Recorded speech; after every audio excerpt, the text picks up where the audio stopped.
میرے ایک جونیئر نے مجھے کہا کہ جس وارڈ سے شفٹ ہوا ہے وہاں کی سینئر ڈاکٹر ایک ہے، انہوں نے تنزن کہا ہے کہ ڈاکٹر صاحب نے کہا ہے صورت رحمان سنانا، تو نہ تو ٹیسٹوں میں کچھ آ رہا ہے اور نہ کچھ آ رہا ہے، 4 ماہ سے ایسے ہے۔ جو ہسٹری ہوتی ہے، ہم جو ڈاکٹرز کامن چیزیں ہوتی ہیں وہ سارے پوچھتے ہیں۔ بچوں نے مجھے بتایا جونیئر ڈاکٹرز نے کہ نہ شوگر ہے، نہ یہ نہیں وہ نہیں فلانی۔ میں نے کہا کہ اس کا ایڈز کا ٹیسٹ کرا لیں۔ بچوں نے کہا کہ جی پچھلے سال اس کا ایڈز کا ٹیسٹ میو ہاسپٹل میں ہوا تھا، تب بھی اس کو اسی طرح ڈائریا لگا تھا اور وہ نیگیٹو ہے، اور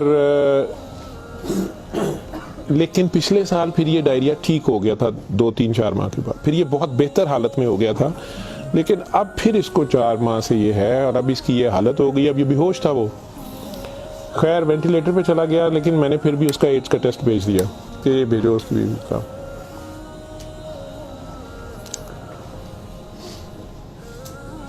سورہ رحمان ہمارے آئی سی یو میں ویسے ہی لگتی ہے، صبح دوپہر شام، کئی بار مس ہو جائے، دن میں کم از کم ایک بار ضرور لگ جاتی ہے، کوئی نہ کوئی ڈاکٹر نرس ڈیوٹی اپنی سمجھ کے اس کو لگا دیتے ہیں۔ وہ بھی لگ رہی تھی، سارے پیشنٹس تھے۔ جہاں تک جتنی میری یادداشت ساتھ دیتی ہے کہ تیسرا دن تھا تو میری جونیئر ڈاکٹر کا مجھے فون آیا، بڑا پینکی۔ اس نے کہا کہ سر یہ پیشنٹ جو ہے اس کی حالت تو خراب ہی ہے، ویسے ہی ہے، بہتر نہیں ہو رہا یہ والا پیشنٹ، اس پہ اچانک ایک چینج آئی ہے کہ یہ سورہ رحمان جب بھی لگتی ہے، میں نے نوٹ کیا ہے، لیکن نرسز صبح سے بتا رہے تھے لیکن میں نے یہ نوٹ کیا اب کہ جب بھی لگتی ہے اس کے ناک منہ سے ویسے اس کے پائپ ڈالا ہوا تھا، پھیپھڑے، ہم سانس اس کو مشین، سانس والی مشین سے جو ہے نا وہ اس کے لیے پائپ ڈالا ہوا تھا، ناک میں بھی ایک نالی تھی معدے کے لیے، بے ہوش تھا۔ اس نے کہا جی اس کے ناک میں سے سنڈیاں ابلنا شروع ہو جاتی ہیں باہر کو، اور نرسز اس کے اوپر ڈیوٹی کرنے سے تنگ ہو رہے ہیں۔ تو اب سکر ایک مشین ہوتی ہے جس سے ہم مریض کے اندر سے ایک بلغم نکالتے ہیں جو نیگیٹو پریشر سے سک کرتی ہے۔ سر اس کو ہم سک کرتے ہیں لیکن یہ نہیں سمجھ آ رہی کہ یہ کہاں سے آ رہے ہیں۔ میں نے کہا اس کے معدے سے کھینچ کے دیکھیں، انہوں نے کہا جی ادھر سے نہیں آ رہے۔ میں کہ ان کی سانس والی نالی سے آ رہے ہیں، کہ اس میں سے بھی نہیں آ رہے، لیکن جب سورہ رحمان بند کرتے ہیں یہ ختم ہو جاتے ہیں، یہ باہر نظر نہیں آتے۔ یہاں ہماری ہڈیوں میں خالی جگہ ہوتی ہے، انہیں ہم سائنس بولتے ہیں ڈاکٹرز۔ تو میں نے کہا یار پھر اس کے یہ سائنسز سے آ رہے ہیں، اور میڈیکلی ہم اسے میگٹس انہیں کہتے ہیں ہم۔ شوگر کا مریض بچڑا آخری سٹیج پہ کئی بار اس کے زخم بہت خراب ہو جائے تو اس میں کیڑے کئی بار پڑ جاتے ہیں اس طرح، لیکن یہ چیز میں نے نہیں سنی تھی، اور نہ ہی اس کی کوئی، نہ وہ شوگر کا مریض تھا نہ کچھ اور تھا۔ میں نے ڈاکٹر صاحب سے کہا کہ آپ جو ہے نا اس کا یہ تو اب اینٹی بایوٹکس جا رہی ہیں، سارا کچھ جا رہا ہے، ویسے اس کے ایڈز کے ٹیسٹ کا پتہ کرے وہ کب تک آئے گا۔ تو مجھے لگ رہا ہے کہ اس کی قوت مدافعت کوئی نہیں ہے، اور یہ کیڑے اس طرح پڑ گئے۔ اگلے دن جب میں راؤنڈ پہ آیا تو مجھے ایک اور کہانی پتہ چلی، انہوں نے کہا جی کہ اس کی بیوی جو ہے نا اس نے کل رات کو ہماری سٹاف سے لڑائی کی ہے، اور وہ کرسچن ہماری جو سٹاف ہے نان مسلم، شاید انہیں بڑے غصے میں اس نے کہا کہ تم لوگوں نے ہمارا مریض خراب کر دیا اور کیڑے ڈال دیے ہیں، آپ لوگوں کی کیئر اچھی نہیں ہے۔ تھی وہ بالکل لوور سوشیو اکنامک سٹیٹس سے، پور جو ان پڑھ طبقہ جسے کہتے ہیں۔ تو جی اس نے کافی شور ڈالا ہے کہ میرا میاں تو بالکل ٹھیک ٹھاک تھا، یہ کیڑے آپ لوگوں نے 3 دن کے اندر ڈال دیے ہیں۔ تو وہ ڈاکٹر صاحب کہنے لگے کہ بڑا اچھی دلیل دی ہے، جو ڈیوٹی نرس تھی وہ اس کو کہنے لگی ہے کہ ادھر آؤ، بلکہ اس نرس نے ہماری نے نوٹ کیا کہ یہ سورہ رحمان جب لگتی ہے تو یہ ایسے ہوتا ہے، تو اسی نے ڈاکٹر کو مینشن کیا، لیکن یہ عورت شور ڈال رہی تھی۔ انہوں نے اس کو دوسرے 2 مریضوں کے پاس لے گئے جو ہمارے پاس 5-6 مہینے سے بے ہوش، ایک کے سر میں چوٹ تھی تو اس کے دماغ ختم ہوا ہوا، ایک کو ویسے فالج سے دماغ ختم ہوا ہوا تھا، تو انہیں گھر بھی نہیں لے جایا جا سکتا تھا، 4-6 ماہ سے وہ ہمارے پاس آئی سی یو میں ہے۔ تو انہوں نے انہیں کہا کہ یہ دیکھو اگر کیڑے پڑنے ہوتے تو یہ 6 مہینے سے ہمارے پاس ہیں، تو ان کے تو زخم بھی نہیں ہے، پیچھے بیڈ سور بن جاتے ہیں، کچھ بھی ہے، تو آپ کے مریض کو یہ ہم نے 3 دن میں کرنا تھا، تو ان کی کوئی بیماری ایسی ہے، اور ہمیں ایڈز والا وہ جو بھی انہوں نے کہا کہ جو ٹیسٹ ہم نے آپ کو دیے ہیں نا کہ کرا کے لائیں باہر کی لیبارٹری سے یا کہیں اندر سے، وہ ہمیں لا کے دو جہاں سے رپورٹ ہے۔ اس نے کہا جی وہ کافی ویسے ایگریسو ہے، تو لیکن اس کے علاوہ کوئی اور رشتہ دار اس کا ہے ہی نہیں ہے، اور وہ کوئی چیز لا بھی نہیں رہی، دوائیاں بھی ہم نے خود اپنے فنڈ سے شروع کر لی ہیں۔ اس کا کرنا کیا ہے. اور مسئلہ یہ ہے کہ یہ جس وقت سورہ رحمان لگتی ہے تو یہ کیڑے اس کے اب تو آنکھوں سے بھی کچھ نکلے ہیں تو اس کے ناک اور منہ سے ابلنا شروع ہو جاتے ہیں, لیکن جب ہم بند کرتے ہیں تھوڑی دیر بعد وہ منہ میں کہیں نظر نہیں آتے. تو ہمارا یہ خیال تھا کہ سورہ رحمان بند کر دیتے ہیں. اس کی بیوی نے بھی کہا کہ یہ تم لوگ پھر بند کرو, پتہ نہیں کیا تم لوگ لگاتے ہو. تو وہ جو ہماری نان مسلم سسٹر تھیں انہوں نے اسے کہا کہ میری بات سنو, مجھے نہیں پتا اسے کیا بیماری ہے, لیکن وہ اسے پریئر کہتی تھی. انہوں نے کہا جب یہ پریئر لگتی ہے نا یہ کیڑے اس کو چھوڑ کے بھاگتے ہیں, ٹھیک ہے. تو میں تو کہتی ہوں اس کو 24 گھنٹے یہی سنائی جاؤ. جب میں نے یہ باتیں سنی تو خیر میں نے کہا کہ اس کی بیوی کو کہو کہ وہ رپورٹ کا یا ہمیں رسید دے دیں, ہم خود اپنے طور پہ پتہ کر لیتے ہیں. وہ میرے راؤنڈ کرنے کے بعد وہ بندی خود ہی آ گئی میرے پاس. مجھے نہیں پتا تھا کہ وہی سسٹر نے اس کی بٹھا کے کہیں کاؤنسلنگ کی تھی. اسے انہوں نے کہا کہ اس کو ہمیں شک ہے کہ ایڈز نہ ہو, کہ اس کی قوت مدافعت نہیں ہے, اس طرح کیڑے اس کو پڑ گئے ہیں, کچھ ہو گیا, شاید کمزوری سے ہو گیا, بیماری کی کمی سے ہو گیا. تو یہ اس کا ہم پتہ کرنا چاہ رہے ہیں. ادروائز تو جو دوائیاں ہیں وہ وہی رہنی ہے. کچھ طرح کی اس نے بات کی, کہتی کہ وہ ڈر گئی ہے تھوڑی سی, اور وہ کہتی میں نے بڑے ڈاکٹر صاحب سے کوئی بات کرنی ہے. بہرحال اب مجھے جتنا یاد ہے میں 1 سال بڑی سوچا اس کے اوپر کہ میں اس کو بیان کروں یا نہ کروں لوگوں کے سامنے. اس عورت نے بڑی خوفناک کہانی مجھے سنائی. جب اسے یہ ڈر پڑا نا کہ اس کو ایڈز نہ ہو اور اس کو نہ ایڈز لگ گئی ہو, اب وہ مجھے کہنے لگی ادھر کمرے میں آ کے کہ ڈاکٹر صاحب یہ جو میرا میاں ہے نا یہ اصل میں جادوگر ہے. میں نے کہا آپ نے تو پہلے دن لکھوایا کہ یہ رکشہ چلاتا تھا اور رکشہ ڈرائیور ہے. اس نے کہا جی یہ رکشہ ڈرائیور تو ہے لیکن یہ جادوگر ہے, کالا جادو کرتا ہے, لیکن کرتا قرآن سے تھا. مجھے ہنسی آ گئی, میں نے کہا یہ قرآن سے کالا جادو کیسے ہو سکتا ہے. بہرحال ٹو کٹ اٹ شارٹ, اس عورت کی ہمارے وہ ڈاکٹرز نے مجھے, چونکہ وہ ویڈیو میرے پاس وہ صرف پڑی ہے جس میں وہ کیڑے پلیٹ میں ہماری اسے ڈش کہتے ہیں اس میں وہ نکال کے وہ ڈال رہے تھے, تو مجھے انہوں نے بھیجے کہ اس کا کرنا یہ کیا ہے. پہلی رات جب انہوں نے مجھے میسج کیا رات کو واٹس ایپ پہ تو وہ ویڈیو میرے پاس پڑی ہوئی ہے. اور نے مجھے بتایا جی کہ میں خود کسی کی بیوی تھی, اس کی ماں مجھے بڑا تنگ کرتی تھی اور میں چاہتی تھی کہ یہ میرے انڈر آ جائے. مجھے کسی عورت نے, دوسری نے بتایا, ہمسائی نے بتایا کہ یہ خامن تمہارا غلام ہو جائے گا, تم اس کے پاس چلی جاؤ. باقی تفصیلات میں نہیں جاتا. جو کچھ اس نے مجھے بتایا, اس نے کہا جی کہ یہ اس کا جادو کا توڑ ہی نہیں تھا اور اس کا کام لازمی اس کا ہوتا تھا, یہ جیسے بھی کرتا تھا. طریقہ کار اس نے کیا کہا جی, اس نے کمرے میں اندر ایک گاؤ تکیہ رکھا ہوتا تھا, اس کے اوپر اس نے وہ جس طرح اسمائلی ہوتا ہے, جو مجھے سمجھ آئی کہ اس نے کوئی بت سا بنایا ہوا تھا, اس کمرے یہ بٹھاتا تھا اور وہ لوگوں کو پہلے تو قرآن شریف بھی پتہ نہیں پڑھنے وہ کہتا تھا, کچھ کرتا تھا, پھر ان کی بات سنتا تھا, سارا کرا کے جو مجھے اس کا طریقہ واردات سمجھ آیا یا جو بھی تھا. اس نے کہا جی کہ جو غرض مند ہوتا تھا نا وہ دیوانہ, عورتیں بڑی دیوانی ہوتی تھیں, ٹھیک ہے, یا ینگ لڑکے لڑکیاں کہ میری وہاں شادی ہو جائے, وہاں ہو جائے, اولاد ہو جائے, کئی لڑکے آتے تھے. تو جو اس نے سب سے گندی بات مجھے بتائی, بڑی فضول جو اس کی حرکت تھی یا جو بھی, وہ اسلام تو ہو ہی نہیں سکتا. اس نے کہا جی یہ ان عورتوں کو, اور اپنے بارے میں اس نے کہا کہ میں نے بھی یہ غلطی کی, میرے سے بھی یہ گناہ ہوا, لیکن مجھے گناہ ثواب کا اتنا نہیں پتا تھا. تو یہ پہلے وہ تکیے کو سجدہ کراتا تھا, خود اس کے پیچھے کھڑا ہو جاتا تھا, پھر وہ کہتا تھا کہ یہ اصل میں تم لوگوں پہ کالا جادو ہوا ہے, اس کو توڑنے کے لیے پتہ نہیں نوری بڑا ضروری ہے, ٹھیک ہے. پھر وہ ہمیں کہتا تھا کہ وضو کر کے آؤ, ٹھیک ہے, وضو کر کے آتے تھے, وہ پتہ نہیں کون سی صورت پڑا, وہ کئی صورتیں مکس کرتا تھا. یہ سب کرتے کراتے 1-2 سیشنوں کے بعد کچھ نہیں لیتا تھا. پھر جو زیادہ لوگ اپنے کام کے پیچھے دیوانے ہوتے تھے ان کو بتاتا تھا کہ اس میں بڑے پیسے بھی لگیں گے, یہ جان پہ کھیلنا پڑنا ہے, پتہ نہیں کیا کرنا, اور تمہیں بھی میرے ساتھ کرنا پڑے گا, اس میں بڑا کچھ جو ہے نا رسک ہے, لیکن کام تمہارا ہو جائے گا.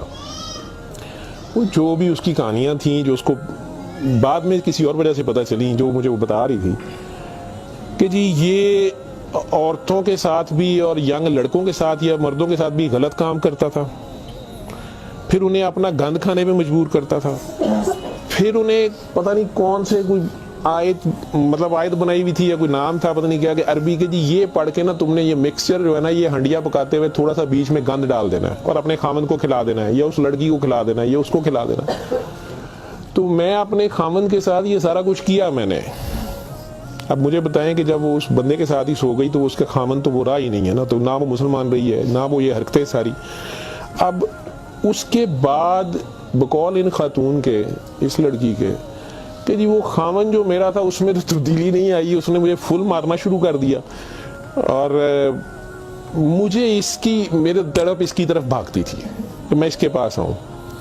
تو پھر میں نے اس کے پاس ویسے آنا شروع کر دیا کہ میں نے تمہارے ساتھ شادی کرنی ہے, میں نے ادھر سے طلاق لینی ہے, میں نے یہ کرنا ہے وہ کرنا ہے. میں انہیں بتائے بغیر اس کے پاس آ گئی.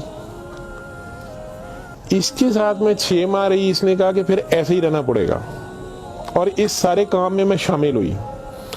تو اس نے ویسے مجھے کہا کہ نکاح ہو گیا ہمارا, قرآن شریف پہ اس نے نکاح کیا. اس نے کہا ہم دونوں کی رضامندی نکاح ہے, وہ پیچھے سے طلاق لے کے نہیں آئی. ٹھیک ہے. اس کے بعد اس کو یہ ڈائریا لگ گیا. ڈائریا لگنے کے بعد یہ کہتی ہے کہ جی میو اسپتال میں جب ہم تھے 4 مہینے ہمیں ہو گئے اور برا حال تھا اس کا پچھلے سال. تو یہ ایک دن مجھے کہنے لگا کہ میں کہتا ہوں کہ میں اللہ سے توبہ کر لوں, اللہ میری جان بخشی کر دے تو میں توبہ کروں اور میں نا اب رکشہ ہی چلا کے اس میں جتنی روٹی روزی ہوگی تو میرے ساتھ گزارا کر لے گی اور تو بھی واپس چلی جا اپنے خامند کے پاس. ٹھیک.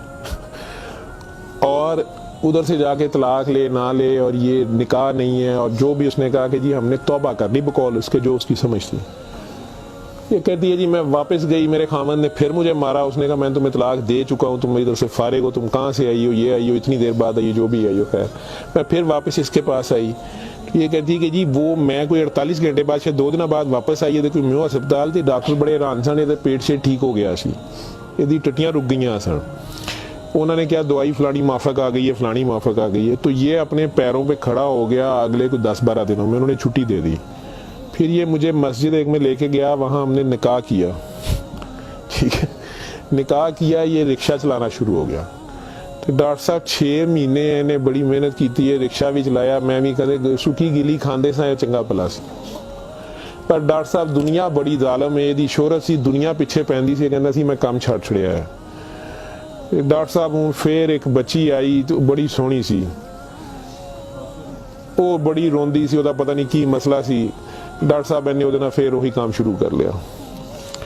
انہیں پھر وہی کام شروع کیتا ہے.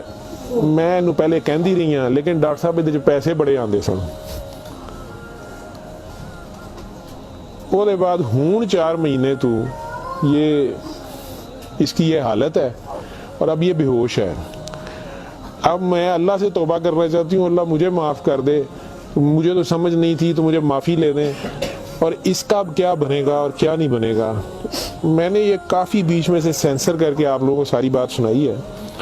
اور مجھے کہتی ہے جو کیڑے اس کے اندر سے نکلتے ہیں یہ کیوں آ رہے ہیں, یہ کہاں سے آ رہے ہیں. میں کہ بی بی یہ میں نے اسے سائنسز وغیرہ سمجھایا, میں کہ یہ اس کے بہت زیادہ خون کی کمی ہے, اس کے اندر جراثیم پڑ گئے ہیں, جو بھی میں ڈاکٹری تو میں اسے اور کیا میں اسے کہتا.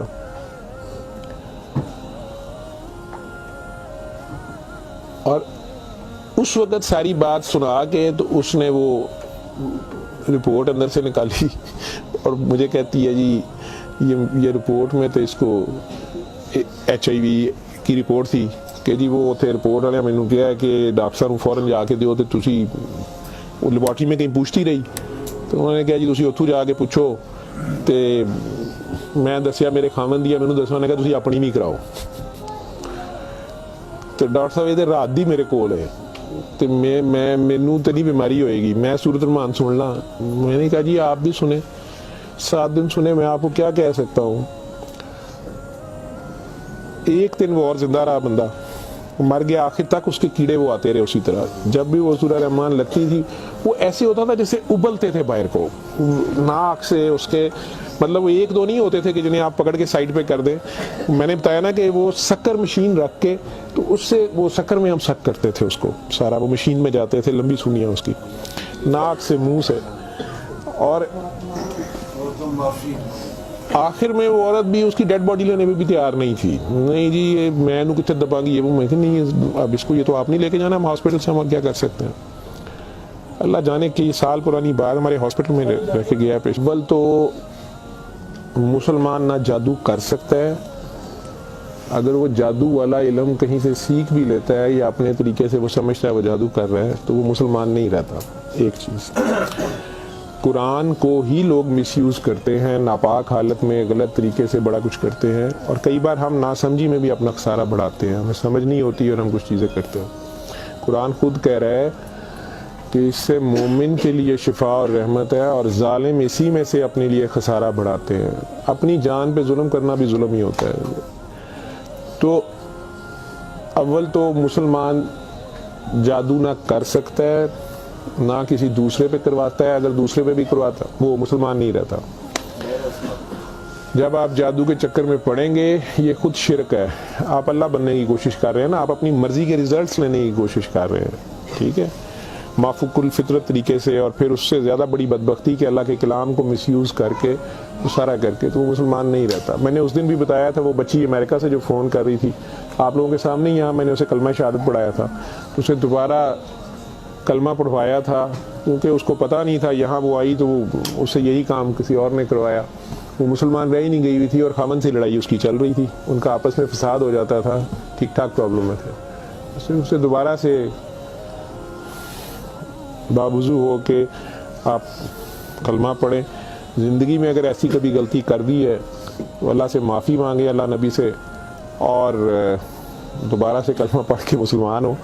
دوسرا, اگر آپ میں سے کسی کو وہم ہے کہ آپ لوگوں پہ جادو ہے تو کسی بابے کے پاس جانے کی ضرورت نہیں ہے.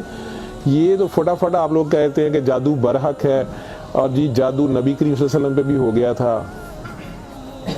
نبی کریم صلی اللہ علیہ وسلم نے اس کو کیسے توڑا تھا, انہوں نے کیا طریقہ بتایا ہے؟ ایک بار سورہ فلق, ایک بار سورہ ناس, یا آپ 3 بار سورہ فلق 3 بار سورہ ناس پڑھ لیں, جادو ختم ہو گیا. اعوذ باللہ من الشیطان الرجیم پڑھتے ہی ختم ہو گیا. ویسے تو مسلمانوں پہ تو ہوتا ہی نہیں ہے. میں نے سورہ مومنون کی 89 آیت بار بار ریفرنس دیا ہے, میں کسی بحث میں نہیں مذہبی میں پڑھنا چاہتا. اللہ بڑے واضح طریقے سے اس میں بتا رہے ہیں کہ ان سے پوچھو, سورہ مومنون میں 84 سے 89 تک, ان سے پوچھو کہ آسمان اور زمین کا مالک کون ہے, یہ سارا کچھ کس نے بنایا, یہ فوراً کہیں گے اللہ نے. ان سے پوچھو تمہاری زندگی اور موت کا ہر چیز کون فانی, کہیں گے اللہ نے. ان سے پوچھو پھر تم کہاں سے جادو کر دیے جاتے ہو, جب ہر چیز کا مالک وہ ہے تو پھر یہ جادو تم لوگوں پہ کہاں سے ہو جاتا ہے؟ یہ ہماری اپنی سوچ میں ہوتا ہے. 99% لوگ تو سائیکی کے مریض بنے ہوتے ہیں, اور یہ اصل میں آپس کی نفرت ہوتی ہے. ہماری آپس کی نفرت, حسد, کینے, بغض, لالچ, ہوس, یہ جو ہماری سوچ کی لہریں ہیں یہ ضرور ایک دوسرے کو ڈسٹرب کرتی ہیں. یہ نظر لگ جاتی ہے, ماں کی نظر اپنے بچے کو لگ جاتی ہے, پیار سے ہی دیکھ لیں, اس کو زیادہ انرجی چلے گئی, بیچ میں ماشاءاللہ نہیں کہا, فوکس اللہ سے ہٹا, بچے پہ گیا آپ کا. تو اللہ کے ریفرنس سے اس بچے کو دیکھیں کہ ماشاءاللہ میرا بیٹا کتنا پیارا, تو پھر نظر نہیں لگتی ہے. یہ باتیں آپ کو سمجھائی گئی ہیں کہ فوکس آپ کا اللہ رہے. نعوذ باللہ نعوذ باللہ نعوذ باللہ, کئی بچے میرے ساتھ زیادہ پیار سے جب زیادہ چلتے ہیں, آپ اللہ ہیں, نعوذ باللہ میں اللہ کیسے ہو سکتا ہوں؟ پھر انہیں میں کہتا ہوں کہ بیٹا یہ کفریہ کلمہ ہے. کسی بات سے کوئی بندہ مدتوں سے پھنسا ہوتا ہے, اس میں سے نکلتا ہے, کئی بہت بڑی بات کر دیتے ہیں. ہوش کے لوگ نہیں ہوتے ہیں, جب تک ہوش میں نہیں ہوتے ہیں تو اس وقت تک تو ان پہ حد نہیں لگتی, لیکن جب ہوش آ گئی ہے اس کے بعد یہ بات کفر میں آتی ہے, اور اللہ یہ برداشت نہیں کرتا. آپ ناسمجھی میں بھی کر رہے ہو, بچہ ناسمجھی میں بھی الٹی سیدھی حرکتیں کر رہا ہو تو ماں تو کان پکڑ لیتی ہے, اس نے بھی اسے سکھانا تو ہوتا ہے, اسے ثابت تو کرائے گا, پہچان تو کرا کے چھوڑے گا اللہ کون ہے, اللہ کہاں ہے. ٹھیک ہے, آیت الکرسی کا مطلب ہے کرسی کی نشانی, کرسی کا اشارہ. ٹھیک, جب آپ خوف کی حالت میں ہیں تو وہ پڑھ لیں, یا آپ کو لگتا ہے کہ ہمیں کوئی مسئلہ نہ ہو تو پڑھ لیں. تو اس کا مطلب یہ نہیں ہے کہ وہ آیت الکرسی کے لفظ یا آیت الکرسی کے وہ آپ کی حفاظت کرتے ہیں. اس کا مطلب کیا ہے؟ عربز کو تو پتہ چلتا تھا پڑھتے ہوئے کہ وہ کیا کہہ رہے ہیں. تو وہ ساری اللہ کی حمد اور اللہ کی شانیں بیان ہو رہی ہیں. تو کرسی کی بات ہو رہی ہے کہ کرسی زمین و آسمان پہ ہر طرف وہ ہے, تو اصل میں تو کرسی والے کی بات ہو رہی ہے.